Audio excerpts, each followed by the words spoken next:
Circular TV 24 এর পক্ষ থেকে আপনাদের সবাইকে জানাই স্বাগতম। বরাবরের মতো আজকেও একটি জব সার্কুলার নিয়ে আপনাদের সামনে হাজির হলাম। তো আজকে যে সার্কুলারটি নিয়ে এসেছি সেটি হচ্ছে প্রধানমন্ত্রীর শিক্ষা সহায়তা ট্রাস্ট, তাদের সরকারি ওয়েবসাইট থেকে একটি সার্কুলার তারা পাবলিশ করেছেন। তো চলুন দেখে আসি এই সার্কুলারে কী কী পদ রয়েছে এবং শিক্ষাগত যোগ্যতা কী লাগবে। সো ফ্রেন্ডস, তো ভিডিওটি শুরু করার আগে বরাবরের মতো বলতে চাই, এখন পর্যন্ত যারা আমার এই চ্যানেলটিকে সাবস্ক্রাইব করেননি, নিচের লাল সাবস্ক্রাইব বাটনে ক্লিক করে পাশের বেল আইকনটি বাজিয়ে দিন, তাহলে এর পরবর্তী ভিডিওর নোটিফিকেশনগুলো সবার আগে আপনার কাছে পৌঁছে যাবে। সো ফ্রেন্ডস, চলুন শুরু করা যাক। তো এখানে আপনারা দেখতেছেন প্রধানমন্ত্রী শিক্ষা সহায়তা ট্রাস্ট, গণপ্রজাতন্ত্রী বাংলাদেশ সরকার, যেটি সরকারের সরকারি ওয়েবসাইট। তো এর মধ্যে আপনারা নিচে এখানে ভালো করে খেয়াল করলে দেখতে পারবেন যেখানে প্রধানমন্ত্রীর শিক্ষা সহায়তা ট্রাস্টের প্রোগ্রামার পদের নিয়োগ বিজ্ঞপ্তি। তো চলুন আমরা এই নিয়োগ বিজ্ঞপ্তিটি ক্লিক করলাম, দেখি ওপেন হচ্ছে। এখানে দেখুন এই হচ্ছে সেই নিয়োগ বিজ্ঞপ্তি। সাবস্ক্রাইব করুন সার্কুলার টিভি 24 এবং পাশের বেল আইকনটি ক্লিক করে দিয়ে অল বাটনে ক্লিক করে দিন, তাহলে এরকম গুরুত্বপূর্ণ ভিডিওর নোটিফিকেশন সবার আগে আপনার কাছে পৌঁছে যাবে, যা দিয়ে আপনি উপকৃত হবেন। সো ফ্রেন্ডস, এখানে বলছে, তো দেখুন এখানে তারা 21শে ডিসেম্বর এটা পাবলিশ করেছেন। নিয়োগ বিজ্ঞপ্তিতে বলা হয়েছে যে প্রধানমন্ত্রীর শিক্ষা সহায়তা ট্রাস্টের রাজস্ব খাতভুক্ত নিম্নবর্ণিত পদে সরাসরি নিয়োগের জন্য পদের পার্শ্বে বর্ণিত শর্তে প্রকৃত বাংলাদেশি নাগরিকদের নিকট থেকে দরখাস্ত আহ্বান করা যাচ্ছে। তাহলে এখানে বাংলাদেশের 64 জেলা থেকে আপনারা আবেদন করতে পারবেন।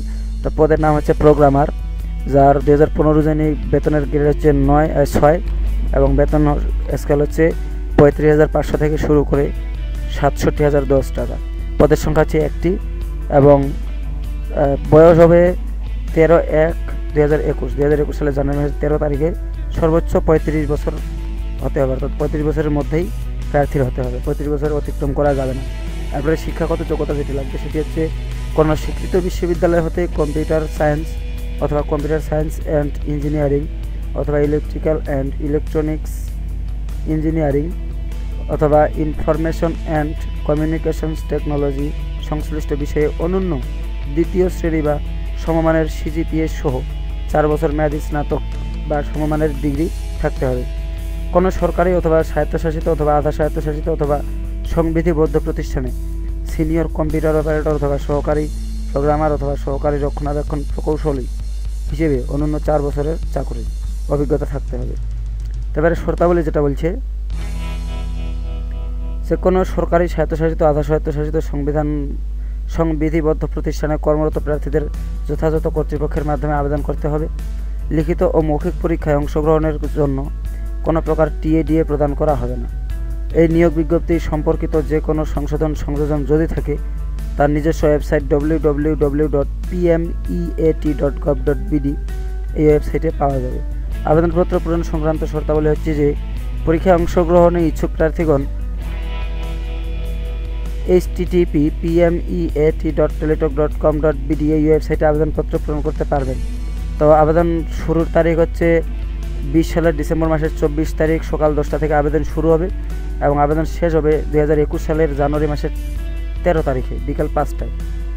উক্ত সময়সীমার মধ্যে ইউজার আইডি প্রাপ্ত প্রার্থীগণ অনলাইনে আবেদনপত্র সাবমিট করার পর থেকে 72 ঘন্টার মধ্যে SMS-এ পরীক্ষার ফি জমা দিতে হবে।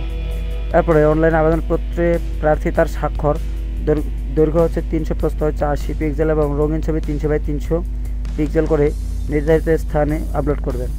আপনারা অনলাইনে আবেদনপত্রে পূরণকৃত তথ্যই যেহেতু পরবর্তী সকল কার্যক্রমে ব্যবহৃত হবে, সেহেতু অনলাইনে আবেদনপত্র সাবমিট করার পূর্বেই পূরণকৃত সকল তথ্যের সঠিকতা সম্পর্কে প্রার্থী নিজে শতভাগ নিশ্চিত হবেন। পুনঃপূরণের ক্ষেত্রে পূরণকৃত সকল তথ্যের সঠিকতা সম্পর্কে প্রার্থী নিজে শতভাগ নিশ্চিত হবেন।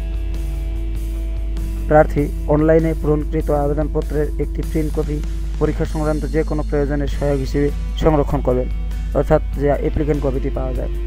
তারপরে SMS প্রেরণের নিয়মাবলী ও পরীক্ষার ফি প্রদান। তো কীভাবে পরীক্ষার ফি জমা দিবেন সেটি এই সার্কুলারটি ডাউনলোড করে আপনারা দেখে নেবেন। এটি আমি আমার ভিডিওর ডিসক্রিপশন বক্সে এই সার্কুলারের লিঙ্ক দিয়ে দিয়েছি, সেখানে ক্লিক করে আপনারা এটি ডাউনলোড করে নেবেন।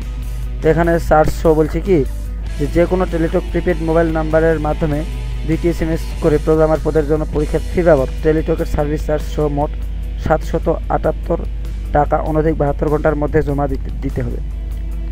বিশেষভাবে উল্লেখ্য যে অনলাইনে আবেদনপত্রের সকল অংশ পূরণ করে সাবমিট করা হলেও পরীক্ষার ফি জমা না দেওয়া পর্যন্ত অনলাইন আবেদনপত্র কোনো অবস্থাতেই গৃহীত হবে না।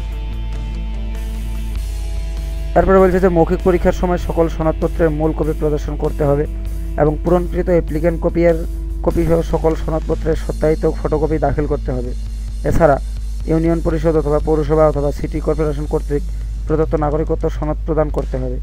চাকরিরত প্রার্থীদের যথাযথ কর্তৃপক্ষের অনুমতির পত্র দাখিল করতে হবে। যে কোনো তথ্য ও কারিগরি সহায়তার জন্য টেলিটক কাস্টমার কেয়ারে যোগাযোগ অথবা টেলিটক মোবাইল থেকে 121-এ ফোন করা যেতে পারে। প্রোগ্রামার নিয়োগের ক্ষেত্রে সরকারি প্রতিষ্ঠানে কম্পিউটার পার্সোনেল নিয়োগ বিধিমালা 2019 অনুসরণ করা হবে। কর্তৃপক্ষ যে কোনো সময় এই বিজ্ঞপ্তি বাতিল করার অধিকার সংরক্ষণ করে এবং নিয়োগ সংক্রান্ত বিষয়ে নিয়োগকারী কর্তৃপক্ষের সিদ্ধান্তই চূড়ান্ত বলে গণ্য হবে। সো ফ্রেন্ডস, এই ছিল ভিডিওটি যদি ভালো লাগে অবশ্যই একটি লাইক দেবেন আর কমেন্ট বক্সে আপনার মতামত জানান। আর এখন পর্যন্ত যারা আমার চ্যানেলটিকে সাবস্ক্রাইব করেনি, নতুন ইউজার যারা আছেন অবশ্যই আমার চ্যানেলটিকে সাবস্ক্রাইব করে সঙ্গেই থাকুন, তাহলে পরবর্তী ভিডিও নোটিফিকেশন সবার আগে আপনার কাছে পৌঁছে যাবে। ধন্যবাদ।